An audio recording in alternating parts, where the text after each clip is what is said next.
రష్యాలో మిలిటరీ విమానం అదృశ్యమైంది. విమానంలో 82 మంది ప్రయాణికులు ఉండగా 10 మంది సిబ్బంది ఉన్నారు.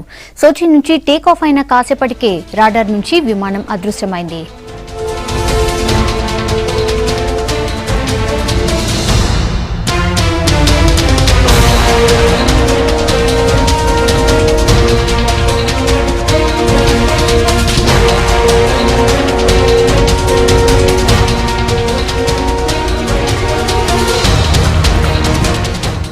పూర్తి డీటెయిల్స్ భరత్ అందిస్తారు. భరత్, ఎలాంటి ఇన్ఫర్మేషన్ ఉంది?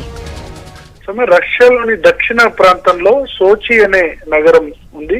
ఈ సోచి అనే నగరం నల్ల సముద్రానికి దగ్గరలో ఉంటుంది. ఈ బ్లాక్ సీ దగ్గరలోని సోచి నగరం నుంచి ఈ ఉదయం 7:30 ప్రాంతాలు, అంటే భారత కాలమాన ప్రకారం ఉదయం 7:30 గంటలకు TU-154 ఎయిర్ క్రాఫ్ట్, ఇది రష్యా డిఫెన్స్ మినిస్ట్రీకి సంబంధించింది, అంటే రష్యా సంబంధించిన మిలిటరీ బలగాలకు సంబంధించిన విమానం. ఇది ఉదయం 7:30 గంటల ప్రాంతంలో బయలుదేరింది. సోచి నుంచి సిరియాకు బయలుదేరింది. సిరియాలోని లటాకియా అనే ప్రాంతానికి ఇది చేరుకోవాల్సి ఉంది.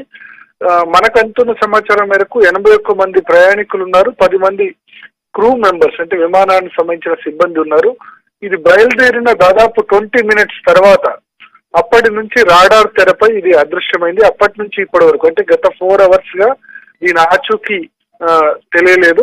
సో ఇది సిరియాకు ఈ పాటికే దాదాపు 1.5-2 అవర్స్ లోనే సిరియాలో ల్యాండ్ అవ్వాల్సింది. బట్ ఇంతవరకు కూడా దాని ఆచూకీ తెలియలేదు. అయితే కేవలం దీనిలో డిఫెన్స్ విమానం అయినప్పటికీ దీనిలో మిలిటరీ సిబ్బంది కాకుండా జర్నలిస్టులు ఉన్నారు, తర్వాత చాలా మంది ఇతర ప్రజలు కూడా ఉన్నట్టు తెలుస్తోంది. ప్రస్తుతం గాలింపు చర్యలు కొనసాగుతున్నాయి. రష్యా సంబంధించిన ఇతర రక్షణ విమానాలన్నీ కూడా గాలింపు చర్యలు చేపడుతున్నాయి. అయితే ఇప్పటి వరకు కూడా దీని ఆచూకీ తెలియలేదని తెలుస్తుంది. సౌమ్య.